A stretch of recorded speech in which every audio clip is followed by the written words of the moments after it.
Olá, meu amado e minha amada, você está no canal Filho do Rei, com o irmão André, crente em Jesus de Nazaré. Show? Tem uma palavra de Deus para você. Ouça. Hoje é 27 de junho de 2026, sábado. Lucas, capítulo 12, versículo 33 e 34, diz assim a santa e gloriosa palavra de Deus. Você precisa crer, sabia? Versículo 33 e 34, capítulo 12 de Lucas. Vendei os vossos bens e dai esmolas.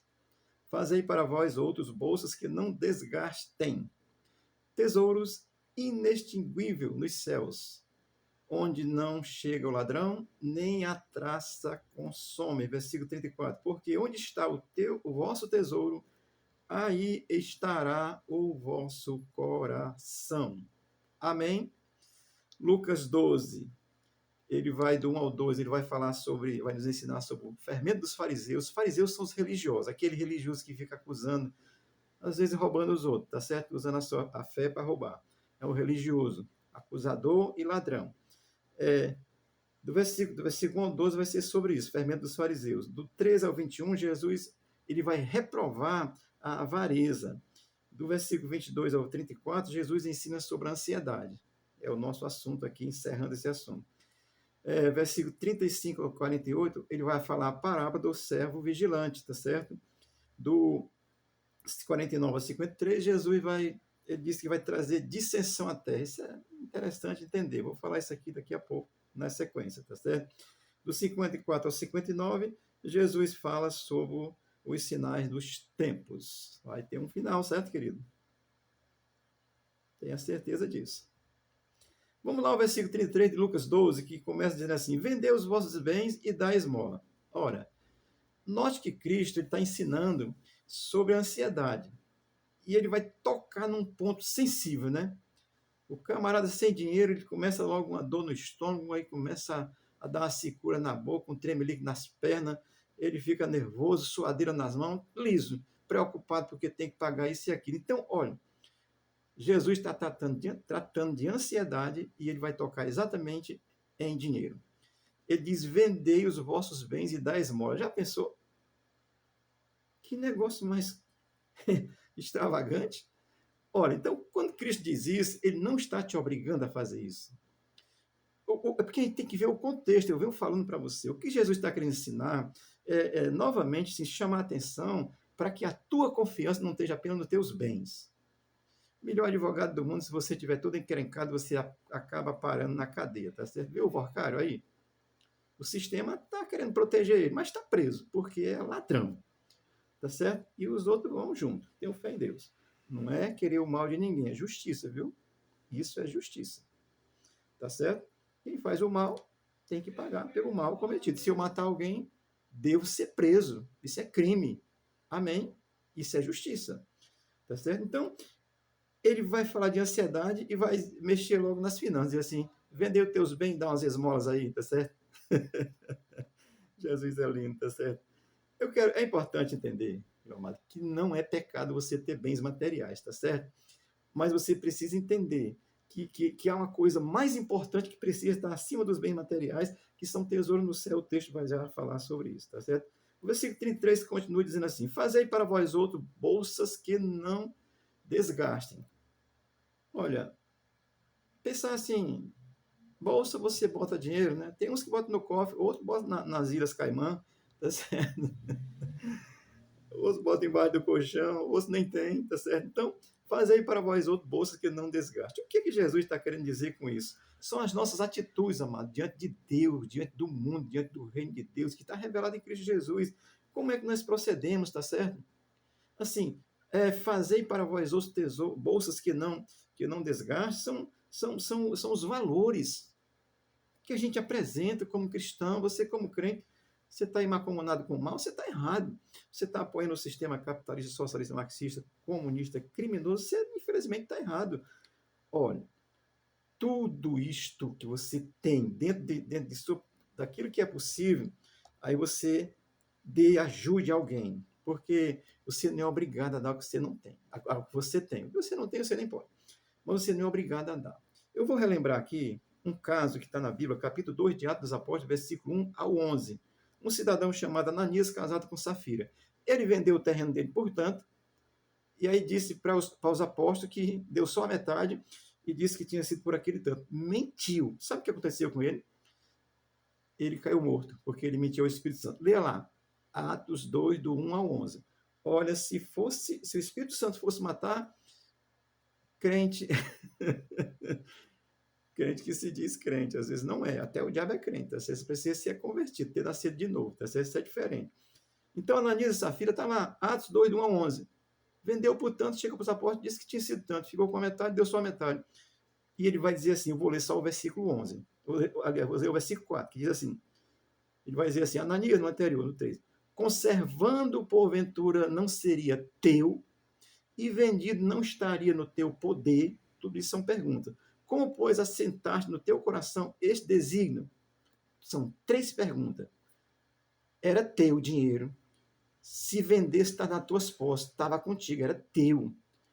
Agora, tu botou no desígnio dizer que ia dar só metade, dizendo que era todo. Se tu tivesse dito que estava dando só metade, não tinha problema nenhum, rapaz. A questão é mentir. A questão aqui é mentir. Aí ele vai dizer, como, pois, assentou no teu coração esse desígnio? Não mentiste aos homens, mas a Deus. E o texto vai dizer que Ananias, caiu morto. Eita glória. A questão aqui, meu irmão, não é dar ou não dar. A questão é mentir. Se você disser que vai dar 100, da sua livre e espontânea vontade. Mas não venha com papo furado dizer que está dando 100. Não, é tudo que eu tenho. Né? Eu disse que ia dar 1.000, mas agora... é conversa de carochinha. Com Deus não se brinca. Agora, presta atenção. Eu vou dizer uma coisa ainda para você aprender. Estando contigo é seu. Você dá se você quiser. Agora, se você assumir um compromisso com Deus, dizendo que vai dar, pense 2 vezes antes de assumir um compromisso com Deus. Com ladrões da fé, não, tá certo? Os vendilhões da fé, não. Agora, as nossas atitudes são o quê? Para ter bolsas ou coisas valiosas eternamente, assim, amar ao próximo, amar a Deus, perdoar, não criar contenda na igreja, não mentir, não adulterar, não roubar, não aceitar propina, nem dar propina, e todos esses aí. Olha, isso é obrigação de um crente convertido. Não aceitar aborto, não aceitar ideologia de gênero, não aceitar roubo aos velhos do INSS, isso é obrigação de um crente verdadeiramente convertido. Amém? Isso são tesouros valiosos diante de Deus. E o crente não faz isso para tentar conseguir a salvação. Salvo, se você é um salvo, você precisa proceder corretamente diante de Deus e dos homens, tá certo? O versículo 33 vai dizer assim, tesouros inextinguíveis nos céus, onde não chega o ladrão, nem a traça consome. Olha, isso é muito gracioso. Vou repetir, não é pecado nem proibido você ter bens materiais. A questão é ser possuído por eles. Olha, essa expressão, ela vai nos ensinar que não é o ouro, não é o dinheiro, não é a riqueza que você tem que vai te levar para o céu. Mas o que vai nos colocar no céu é ter um coração rendido e redimido pela fé em Jesus Cristo de Nazaré, a nossa confiança nele, não naquilo. Entenda, vou repetir, não é pecado ser rico. Financeiramente, não é. Agora, é pecado ser possuído pelas riquezas e esquecer de Deus. Não ter Deus em primeiro lugar. Esse aqui é o problema, e mentir. Dizer que tem Deus, quando na realidade não confia em Deus. Versículo 34 vai dizer assim, porque onde está o vosso tesouro, aí estará também o vosso galardão. Olha, o vosso tesouro, se ele tiver... O que Cristo está ensinando, o contexto todo, vem falando de ansiedade, falando de riqueza, falando de dinheiro, falando dos lírios do campo, que Deus sustenta tudo isso, dos passarinhos que Deus sustenta, o vestir assim, é menos importante do que a pessoa, também falando de tudo isso, de ansiedade. O que no versículo 34? Porque onde está o vosso tesouro, aí estará também o vosso galardão. O que significa isso? Cristo está deixando bem claro que, assim, o nosso coração, se ele tiver aplicado a confiança, a tua esperança, a tua alegria, a tua paz, a paz que tu tem, tiver aplicado somente nas coisas materiais, isso é passageiro. Olha, vou repetir de novo, o Lula pode tomar numa canetada os bens materiais que eu e você temos. Socialismo, marxismo é assim, ele toma as propriedades.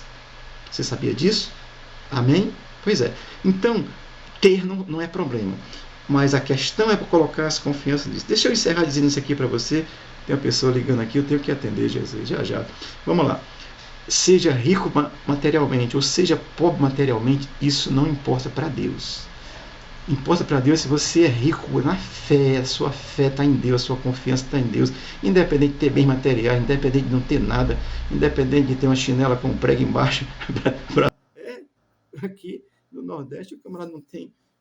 A sandália dura 30 anos, ele não tem condição de comprar, mete um prego embaixo. Não importa isso, se você tem bens materiais ou se você não tem. Tesouro no céu é ter uma fé vívida em Cristo Jesus e viver o que Cristo ensinou, não para ser salvo, mas porque você é filho de Deus por essa fé. Entenda isso. Amém? Por isso, meu irmão, acumule no seu coração valores eternos. Como é que eu faço isso? Crendo em Cristo, nossa fé em Cristo, são valores eternos. E os bens materiais serão acrescentados, essas coisas serão acrescentadas naturalmente. Poderão ser acrescentadas ou não.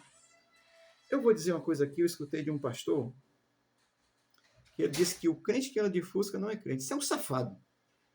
Dizer que o crente que anda de Fusca não é crente. E quem anda a pé? Esse cara é um safado. Teologia da prosperidade, quer dizer que só é crente se tiver bem materiais? Não. Tesouro no céu não é acumulado por bens materiais. Tesouro no céu é acumulado por uma fé viva, firme, segura em Jesus Cristo, independente das circunstâncias. Se tiver bens materiais, glória a Deus. Se não tiver, glória a Deus. Amém? Deus te abençoe, Deus te guarde. Olha, que você seja uma pessoa próspera materialmente, mas principalmente que você seja uma pessoa próspera pela sua fé em Cristo Jesus como seu Senhor e Salvador, porque isso tem valores eternos. Deus te abençoe, Deus te guarde, Deus abençoe a tua família, Deus abençoe o Brasil, em nome de Jesus. Amém.